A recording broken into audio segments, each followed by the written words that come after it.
नमस्कार, ANB news देख रहे हैं आप। मैं हूं आपके साथ पल्लवी राजपूत और इस बुलेटिन में आप सभी का स्वागत है। चलिए रुख करते हैं खबरों का।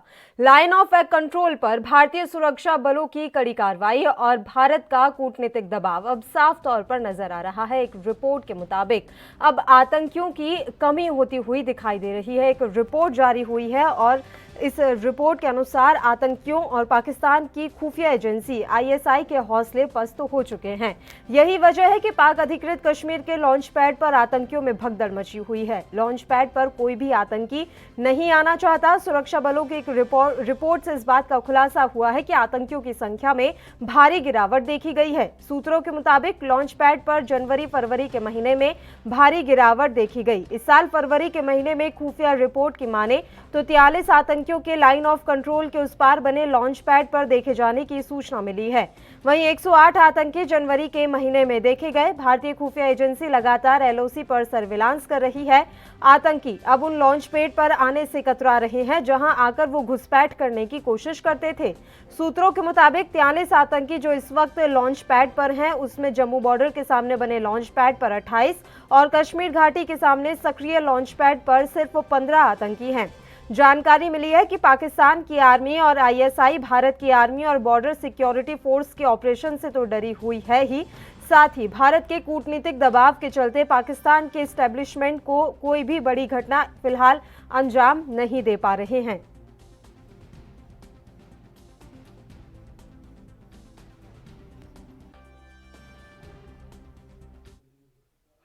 और इस मसले पर चर्चा करने के लिए आरबी उपाध्याय जी इस समय हमारे साथ जुड़े हुए हैं, जो कि वरिष्ठ पत्रकार सह राजनीतिक विश्लेषक हैं। सर, स्वागत करती हूं आपका एएनबी न्यूज पर। सर, सुरक्षा बलों की एक रिपोर्ट से इस बात का खुलासा हुआ है कि आतंकियों की संख्या में भारी गिरावट देखी गई है और साथ ही जो लॉन्च पैड हैं उनमें भी भारी कमी नजर आ रही है। इसकी वजह आप क्या मान रहे हैं? और दूसरा, वर्तमान हालातों को देखते हुए क्या इस रिपोर्ट से आप इत्तेफाक रखते हैं? धन्यवाद पल्लवी।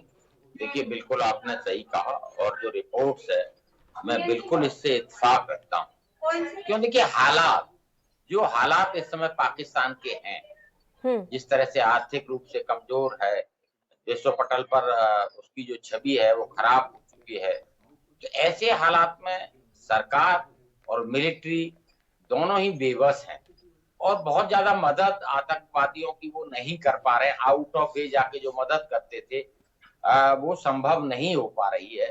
और फिर देखिए, भारत का कूटनीतिक दबाव, जैसा कि आपने भी कहा, और जब से सर्जिकल स्ट्राइक हुई है तब से एक डर बैठा हुआ है, एक डर का माहौल। जो आतंकवादी हैं या जो लॉन्च पैड बिल्कुल सुरक्षित माने जाते थे, अब उनके ऊपर कहीं एक संकट का साया मंडराता रहता है। और जो खुफिया एजेंसी है जिस तरीके से सटीक निगरानी रख रही है, तो उससे उन्हें लगता है कि भाई कभी भी कोई भी किसी भी तरह का स्ट्राइक भारत की तरफ से हो सकता है और पाकिस्तान कुछ नहीं कर सकता। और वहां जो आतंकवादी हैं इस बात को बहुत अच्छी तरह समझ गए हैं कि भी कभी भी हमें हलाक किया जा सकता है। तो ऐसी कंडीशन में जब जान का खतरा हो पल्लवी, और कहीं से कोई सपोर्ट न मिल रहा हो, तो स्वाभाविक है ऐसी स्थिति में भाई लॉन्च पैडों का खाली रहना और जो भी संख्या होती थी वहां पर उतनी संख्या में ना आना, ये स्वाभाविक है। और दूसरा, देख, कश्मीर के हालात बदले, इसमें कोई दो राय नहीं है। पहले जो कश्मीर से मिलता था, जो सहयोग मिलता था, सपोर्ट मिलता था पॉलिटिकल लोगों का, पॉलिटिकल पार्टियों का, उनके जो रहनुमा थे, तो वहां भी हालात बदल गए। वहां भी जो सुरक्षा बल हैं उनकी कड़ी चौकसी, 370 खत्म हो जाना और एक जो वर्चस्व था राजनीति में कुछ लोगों का, जो कि कहीं ना कहीं पनाह देते थे आतंकवादियों को, उनके खुद के वजूद का संकट है। वो खुद संकट में है, तो वो कितना प्राश्रय दे पाएंगे, कितना आश्रय दे पाएंगे, कितना सपोर्ट कर पाएंगे, ये भी किसी से छुपा नहीं। तो इस समय जो हताशा और निराशा का माहौल, और फिर भारत की जो कूटनीतिक चालें रही हैं, जिससे पाकिस्तान को ये दिन देखने पड़ रहे हैं, वो भी किसी से छुपी नहीं। जिस तरीके से विस्फोट अलग थलग पड़ गया है, तो कहीं से कोई सपोर्ट नहीं मिल रहा। चाइना की तरफ वो जिस तरीके से देखता है, और चाइना चाहता है कि मैं कर्ज दूं और पाकिस्तान की पूरे जमीन और संसाधन सब पर कब्जा कर लूं। अब आवाम में असंतोष है। आवाम कहता है ये चीनी जो घुसपैठ जो कर रहे हैं और हमारे इन संसाधनों पर कब्जा कर रहे हैं, तो चाइना के खिलाफ वहां पर एक असंतोष उभरने लगा है। तो चाइना भी कहीं ना कहीं एक घबराहट है कि इतना भारी निवेश करने के बाद वहां सपोर्ट नहीं मिल रहा, तो वो सेना के ऊपर दबाव बना कि भी हमारा इतना पूंजी निवेश है और हम तुमको इतना पाल पोस रहे हैं, इतना पैसा दे रहे हैं, तो आप लोगों को जो हमारी पूंजी है या जो हमारे लोग हैं उन सबको आपको संरक्षण देना होगा और ये जो विद्रोह इसको दबाना होगा। अब जब देखिए विद्रोह को आप दबाएंगे, जो आवाम की आवाज को वहां की मिलिट्री दबाएगी, तो स्वाभाविक है वहां असंतोष उभरेगा और उसी का परिणाम है। आप देखेंगे कि चाहे वो पाक ऑक्युपाइड कश्मीर है या दूसरे जो लोग हैं वहां पर, वो भी एक आवाज अपनी मुखर कर रहे हैं और कहीं ना कहीं बिखराव का मैं देख रहा हूं कि एक संकेत पाकिस्तान में, दोबारा से विभाजन का संकेत पाकिस्तान में दिख रहा है। जिस तरह से बलूच लोगों पर अत्याचार हो रहा है और मिलिट्री चाइना को सेटिस्फाइड करने के लिए जिस तरीके के अत्याचार वहां के आवाम पर कर रही है, और देखिए महंगाई चरम पर है। एक तो जले पर नमक छिड़कना, एक तो आप अत्याचार कर रहे हैं, उसके बाद महंगाई, आम आदमी का जीना दूभर हो गया। भारत जैसे देश से आपको सस्ती चीनी आयात सस्ता हो सकता था, वहां से आप ले नहीं रहे। अभी बीच में फैसला लिया कि भाई चीनी लेंगे, कपास लेंगे, लेकिन जो वहां के कट्टरपंथी हैं उनके दबाव में फिर इमरान को फैसला वापस लेना पड़ा। तो पाकिस्तान के अंदरूनी हालात बहुत विस्फोटक स्थिति में, और ऐसी स्थिति में वो अपने आप को संभाले या आतंकवादी अलगाववादियों को सपोर्ट करे, जहां अपना खर्चा चलाना मुश्किल है। सर, ये तमाम बातें सही हैं, जो आपने कहा वो भी एकदम सही है, जो रिपोर्ट सेना के सूत्रों के हवाले से सामने आई है वो भी एकदम सही है, लेकिन एक नई चीज इसमें यहाँ पर ये ऐड हो गई है कि अब भारतीय जनता पार्टी के कार्यकर्ताओं और नेताओं को निशाना बनाया जा रहा है। भले ही आतंकियों की संख्या कम हो गई हो, भले ही अब उतने हमले नहीं हो रहे हैं, तमाम चीजें हम देख रहे हैं, लेकिन ये नया यहाँ पर देख रहे हैं हम, समस्या पैदा हो गई है, नई समस्या, कि बीजेपी के जितने भी कार्यकर्ता हैं, नेता हैं या पदाधिकारी हैं, उनको चुन चुन कर निशाना बनाया जा रहा है। पल्लवी, इसके पीछे एक बहुत बड़ा कारण है कि जब से मोदी जी आए, बीजेपी की सरकार आई है, तब से जिस तरीके से पाकिस्तान को घेरा जाता रहा है। विगत में आप देखते होंगे कि पहले खुल के हम कहते भी नहीं थे जी कि वे आतंकवादी हैं, हम उनको कहते थे नॉन स्टेट एक्टर, जबकि वो पाकिस्तान के आतंकवादी या पाकिस्तान की जो सुरक्षा एजेंसियां हैं वो इतने कृत्य करते थे कि भी सर काट के ले जाना, बर्बर हत्याएं करना सैनिकों की, और हम ये कह नहीं पाते थे, हम जवाब नहीं दे पाते थे। तो कहीं ना कहीं अब उनकी समझ में ये आने लगा है कि जब तक बीजेपी की सरकार है, जब तक भारत में बीजेपी मजबूत है, जब तक माननीय प्रधानमंत्री मोदी जी हैं, तब तक हमें कहीं से कोई सपोर्ट नहीं मिलेगा। तो उसके लिए उन्होंने एक रणनीति अपनाई है कि भी किसी भी तरीके से आइस्तर किया जाए, जो बीजेपी की लीडरशिप है इनको निशाना बनाया जाए और बीजेपी को हताश और निराश किया जाए, और वो इस इंतजार में है कि भी कैसे भी एक इस तरह का असंतोष या इस तरह का माहौल भारत के अंदर बने कि कहीं ना कहीं सत्ता से बाहर बीजेपी हो और दूसरे दल आए, तो शायद हम जिन समस्याओं का सामना कर रहे हैं, तो जो मुश्किलें हम झेल रहे हैं, बिल्कुल वो तो साफ तौर पर दिखाई दे रहा है कि धारा 370 जब से हटाई गई है तब से पाकिस्तान और आतंकवादी ज्यादा बौखला गए हैं। इसलिए अब भारतीय जनता पार्टी के कार्यकर्ताओं और नेताओं को ही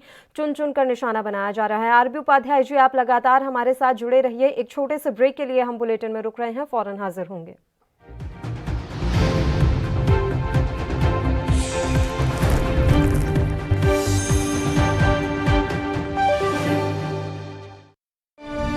ਭੋਗਪੁਰ ਖੰਡ ਮਿੱਲ ਦੀ ਸਮਰੱਥਾ ਨੂੰ ਦੁੱਗਣਾ ਕੀਤਾ। ਬਟਾਲਾ ਅਤੇ ਗੁਰਦਾਸਪੁਰ ਖੰਡ ਮਿੱਲਾਂ ਦੀ ਸਮਰੱਥਾ ਵਿੱਚ ਵਾਧਾ ਕੀਤਾ ਜਾ ਰਿਹਾ ਹੈ। ਗੰਨੇ ਦੀ ਅਦਾਇਗੀ ਸਮੇਂ ਸਿਰ ਕੀਤੀ ਜਾ ਰਹੀ ਹੈ। 4 ਵਰ੍ਹਿਆਂ ਤੋਂ ਕਿਸਾਨਾਂ ਦੀ ਹਿਤੈਸ਼ੀ ਪੰਜਾਬ ਸਰਕਾਰ।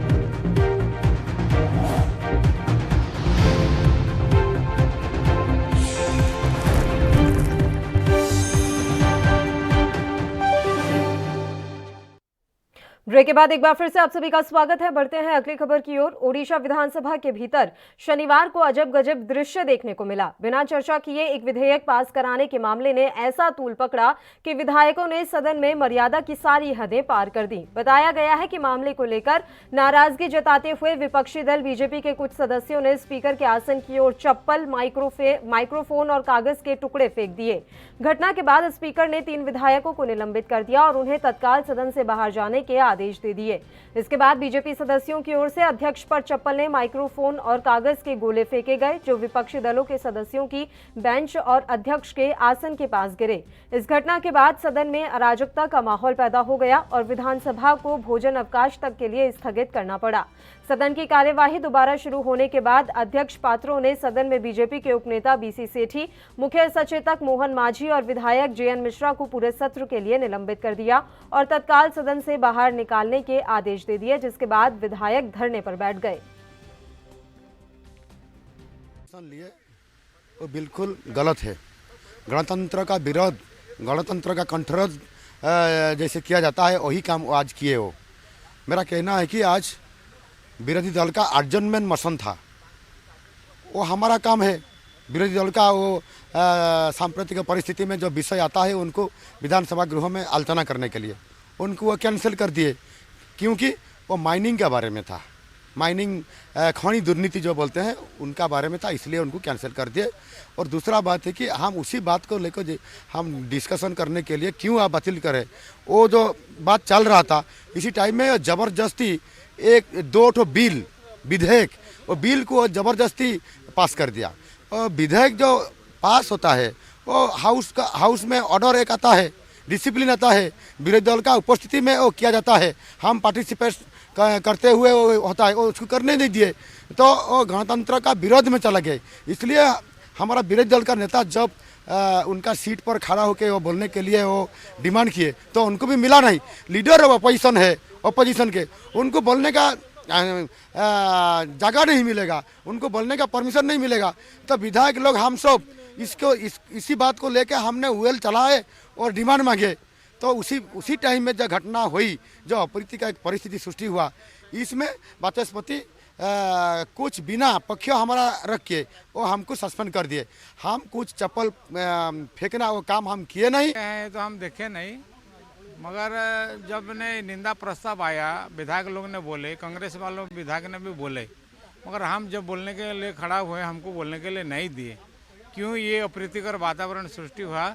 जब हवाला चल रही थी एडजर्नमेंट मोशन के बाद दो बिल पारित कर दिए, उसी बारे में मैंने खड़ा हुआ था कि कुछ बोले।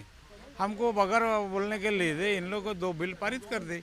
इस वजह से हमारे विधायक लोग ने फ्लोर में आए और हंगामा किए कि हमारे लीडर अपोजिशन खड़े हैं, बात करने के लिए क्यों नहीं दे रहे, बोलने के लिए क्यों नहीं दे रहे। इसकी वजह से इधर थोड़ा सा हवाला हुआ, उसमें कुछ क्या घटना घटी है हमको जानकारी नहीं है।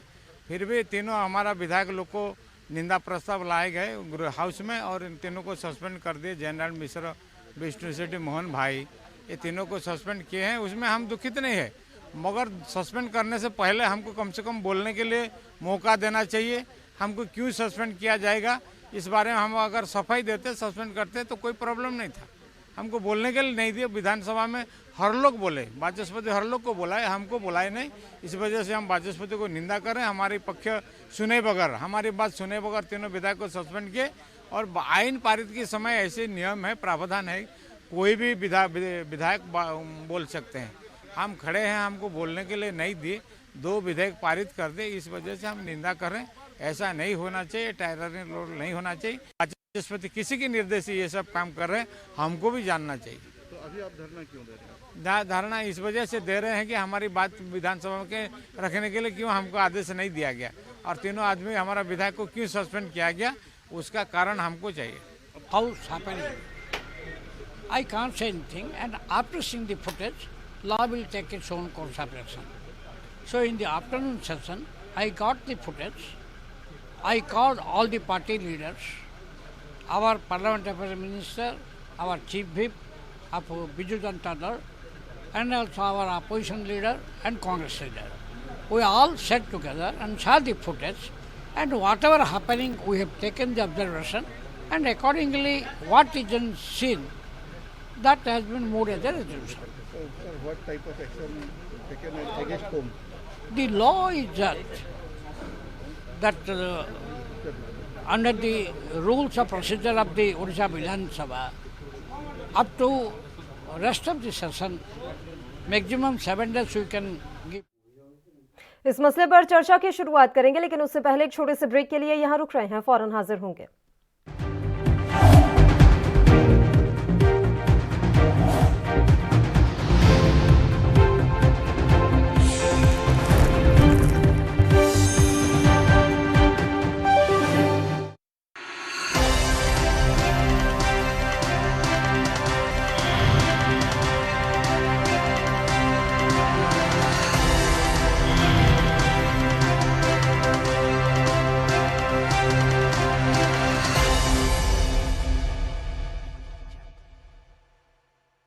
कम ब्रेक और ज्यादा खबरों के साथ देखिए ANB news in channel number पर।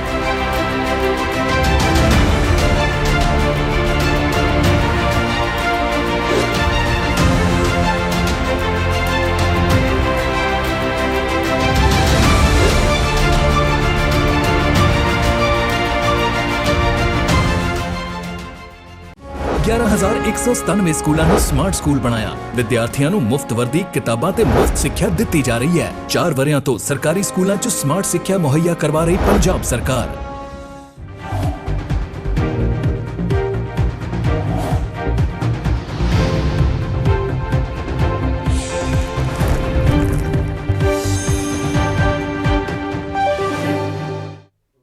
तो ब्रेक के बाद एक बार फिर से आप सभी का स्वागत है। हम बात कर रहे हैं ओडिशा विधानसभा के बारे में। शनिवार को जिस तरह का दृश्य यहां देखने को मिला, उससे साफ तौर पर यह नजर आ गया कि किस तरीके से लोकतंत्र की मर्यादा को भंग किया गया, विधानसभा की गरिमा को भंग किया गया। इस मसले पर चर्चा करने के लिए आरबी उपाध्याय जी लगातार हमारे साथ जुड़े हुए हैं, लाइव बने हुए हैं। आरबी उपाध्याय जी, अब ओडिशा विधानसभा, इससे पहले बिहार विधानसभा, दोनों ही विधानसभाओं से जिस तरह की तस्वीरें सामने आई, पूरे देश ने देखी, किस तरह का माहौल देश में हो गया है कि विधानसभा और सदन तो ऐसी जगह मानी जाती है सर, लोकतंत्र का मंदिर कहा जाता है, यहां से अगर इस तरह की तस्वीरें सामने आएंगी तो फिर कैसे ना माना जाए कि वाकई में लोकतंत्र कहीं ना कहीं अब धीरे धीरे खोखला होता जा रहा है। बिल्कुल, इसमें दो राय नहीं है पल्लवी। जिस तरीके से लोकतंत्र को मजाक बनाया जा रहा है या मजाक उड़ाया जा रहा है लोकतंत्र का, उसका जीता जागता उदाहरण आपने कहा बिहार में सबने देखा और अब उड़ीसा में आप देख रहे हैं। तो देखिए, राजनीति का जब अपराधीकरण होगा और अपराधी प्रवृत्ति के लोग जनता चुनकर विधानसभा में भेजेगी तो उनसे क्या उम्मीद करेंगे? वो वही लोग हैं जो कल तक गुंडागर्दी बदमाशी करते थे, अब वो माननीय हो जाते हैं तो उनका चरित्र नहीं बदल जाता है। वो वहां जाके वही जूते चप्पल जो अब तक करते रहे हैं। और मैं नहीं कह रहा हूं, इलेक्शन कमीशन के आंकड़े ये बोलते हैं कि भी जिस तरीके से अपराधी प्रवृत्ति के लोग राजनीति में प्रवेश कर रहे हैं वो एक चिंता का विषय है और उसी की परिणति आप देखेंगे विधानसभाओं में और लोकसभा में भी आप देखेंगे। पार्लियामेंट में भी कई बार इस तरह के बेहंगम दृश्य देखने को मिलते हैं। तो मैं इनसे आश्चर्यचकित नहीं होता हूं। इस सब के लिए जिम्मेदार हम हैं। और एक मानसिकता, देखिए, सत्ता, आज आप सत्ता में हैं, कल आप विपक्ष में होंगे। सत्ता में परमानेंट कोई नहीं। जनता कल दूसरों को चुनेगी, दूसरे सत्ता में आएंगे, वो आपको नहीं बोलने देंगे, वो आपको प्रताड़ित करेंगे, वो आपकी आवाज को दबाएंगे। कहां बचेगा लोकतंत्र? एक बहुत बड़ा चिंता का विषय है और हम सबको इस पर गहन विचार करना चाहिए, जिससे लोकतंत्र की मर्यादा को तार तार होने से बचाया जा सके। सर, आप ये मान रहे हैं कि विपक्ष की जो प्रासंगिकता है वो खत्म होती जा रही है। ये बात भले ही भारतीय जनता पार्टी पर आरोप लगते रहे हों कि केंद्र की जो सरकार है वो विपक्ष को कुछ समझती नहीं है, लेकिन राज्यों में भी कमोबेश ऐसा ही हाल है, वहां चाहे बीजेपी की सरकार हो या ना हो। लेकिन विपक्ष की जो आवाज है वो अब उतनी तेज नहीं रही है, उतनी मजबूत नहीं रही है। और वाकई में विपक्ष को तो मजबूत होना चाहिए, तभी जाकर सरकारें सही ढंग से काम कर पाती हैं, लेकिन अब हमें कुछ उल्टा ही देखने को मिल रहा है। देखिए, ये जो देखने को मिल रहा है पल्लवी, इसके पीछे कारण, एक तो विपक्ष को ये सोचना होगा कि भी हमें जनता की आवाज बनना है, सिंबॉलिक रूप से नहीं है। सड़क पर उतरना होगा, संघर्ष करना होगा और अपनी जो मानसिकता है उसको बदलना होगा। आप देखेंगे भी बोए पेड़ बबूल के तो आम कहाँ से खाए। जी। जब मान लीजिए बीजेपी भी दूसरे दलों के साथ करेगी तो दूसरे दल बीजेपी के साथ करेंगे, इसमें आश्चर्यचकित होने की जरूरत क्या है? भाई जैसा हम बोएंगे वैसा ही काटेंगे ना। तो हमें सबको, जो राजनीतिक लोग हैं उनको भी सबको सोचने की जरूरत है। और देखिए पहले होता था कि भी ठीक है मतभेद हो सकते हैं लेकिन पर्सनल दुश्मनी नहीं होती। आज उन मतभेदों को पर्सनल दुश्मनी की तरह ट्रीट किया जाता है, विरोध के सुर को दबाने की कोशिश की जाती है, चाहे वो विधानसभा है, चाहे वो लोकसभा है और चाहे वो सड़क है। सड़क पर भी कोई आंदोलन होता है उसको भी विरोध के सुर को पूरी ताकत के साथ उसे दबाने की कोशिश की जाती है, चाहे वो किसान आंदोलन है, चाहे वो। अगर इसी तरह की प्रवृत्ति होती तो आंदोलन होते ही नहीं। भाई मुझे याद है जेपी आंदोलन, भाई जिस तरीके से एक सत्ता परिवर्तन हुआ और बहुत सारी पॉलिटिकल पार्टियों का उदय हुआ, बहुत सारे नेताओं का उदय हुआ, तो जब आंदोलन नहीं होंगे और आंदोलनों को दबाया जाता रहेगा, उनकी आवाज को स्थान नहीं मिलेगा, तो क्या होगा? लोकतंत्र कमजोर होगा और लोकतंत्र जब कमजोर होगा तो आम आदमी के जो हित हैं उनका संरक्षण कैसे होगा, उनको आवाज कैसे मिलेगी? मैं देख रहा हूं बहुत सारे ज्वलंत समस्याएं हैं, पेट्रोल के रेट हैं, डीजल के रेट हैं। अब आचरण देखिए, जब आप विपक्ष में थे तब कहते थे रुपया कमजोर होता है तो देश कमजोर होता है। आज रुपया कमजोर हो रहा है तो देश मजबूत हो रहा है। भाई क्या हुआ? या तो पहले गलत था जो आपने कहा या फिर आज गलत है। कोई तो एक बात गलत हो सकती है, दोनों बातें सही कैसे हो सकती हैं? तो दोनों को आप कैसे न्यायोचित ठहराएंगे? तो ये जो कथनी करने का फर्क है। और देखिए ईमानदारी से अपनी गलतियों को स्वीकार करना, इंसान है, काम करेगा, गलती करेगा, गलतियों को स्वीकार करिए और आगे सुधार करिए और ये एश्योर्ड करिए कि भी इस तरह की गलती दोबारा नहीं होगी। पहले देखिए राजनीतिक सुस्ता होती थी, एक रेल एक्सीडेंट हो गया तो जिम्मेदारी लेके रिजाइन कर दिया जाता था कि भी मैं इसकी जिम्मेदारी लेता हूं। आज कोई जिम्मेदारी लेने को तैयार जी। बेशर्मी की पराकाष्ठा, और वो पराकाष्ठा देखने को मिल रही है कि भी इसका कोई जवाब। तो ये बेशर्मी से जब लोकतंत्र में नेता इस तरह का आचरण करेंगे तो जनता का भी विश्वास लोकतंत्र से और राजनेताओं से उठेगा, ये स्वाभाविक है। अभी मान लीजिए हम बॉम्बे की घटना को देखें तो एक ब्यूरोक्रेट्स किस तरीके से कह रहे हैं कि इतने करोड़ का टारगेट और ये सब चीजें, वो टारगेट कहाँ से पूरे होंगे? वो जनता को लूटा जाएगा, जनता के साथ अन्याय किया जाएगा। क्या होगा? क्या सिर्फ पैसे उगाने के लिए या राजनेता पैसे कमाने के लिए आते हैं? तो ये राजनीति का जो व्यवसायीकरण है, ये व्यवसायीकरण भी अपराधीकरण की तरह बहुत बड़ी चिंता का विषय है और हम सबको इस पर गहन चिंतन की, मनन की जरूरत है और बुद्धिजीवी वर्ग को आगे आना चाहिए, एक चेतना पैदा करनी चाहिए, लोगों को समझाना चाहिए, तभी जाकर इस देश के लोकतंत्र को बचाया जा सकेगा। बहुत बहुत शुक्रिया आरबी उपाध्याय जी, आप हमारे साथ जुड़े तमाम चर्चा करने के लिए। चलिए अब अगली खबर का रुख कर लेते हैं। देश में कोरोना का संक्रमण बढ़ता ही जा रहा है, इससे सबसे ज्यादा प्रभावित महाराष्ट्र है।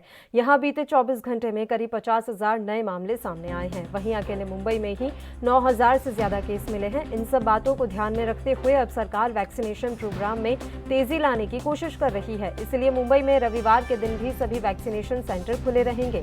यहां जाकर 45 साल या उससे ऊपर के सभी लोग वैक्सीन लगवा सकेंगे। इस बात की जानकारी बीएमसी ने ट्वीट करके दी है। बीएमसी ने ट्वीट कर लिखा कि इस रविवार वायरस को नीचे लाते हैं। शहर के वैक्सीनेशन प्रोग्राम को तेजी देने के लिए आज शहर के सभी वैक्सीनेशन सेंटर चालू रहेंगे। अगर आप 45 या 45 प्लस हैं तो आधार, पैन या कोई भी फोटो आईडी के साथ वैक्सीनेशन सेंटर जाएं और वैक्सीन लगवाएं।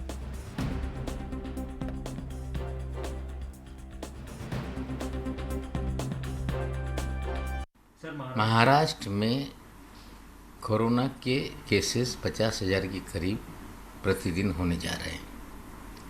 निश्चित रूप से चिंता की बात है। कड़े कदम उठाने के सिवा और कोई पर्याय नहीं है। निश्चित रूप से अस्पतालों में अभी तो नहीं, लेकिन इसी तरह से आंकड़े बढ़ते रहे तो बेड्स की किल्लत हो सकती है। कोविड के कारण ब्लड डोनेशन कम होने के कारण अभी जो अस्पतालों में ब्लड बैंक में ब्लड है 4-5 दिन का स्टॉक है। बहुत सारी समस्याएं आगे बढ़ सकती हैं अगर कोविड कंट्रोल नहीं हुआ। कुछ लोगों से चर्चा करके जो भी निर्बंध लगाना है निश्चित रूप से 2 दिन। और इसी के साथ इस बुलेटिन में फिलहाल के लिए इतना ही। मुझे दीजिए इजाजत। देश प्रदेश की तमाम ताज़ा खबरों के लिए आप बने रहिए हमारे साथ। नमस्कार।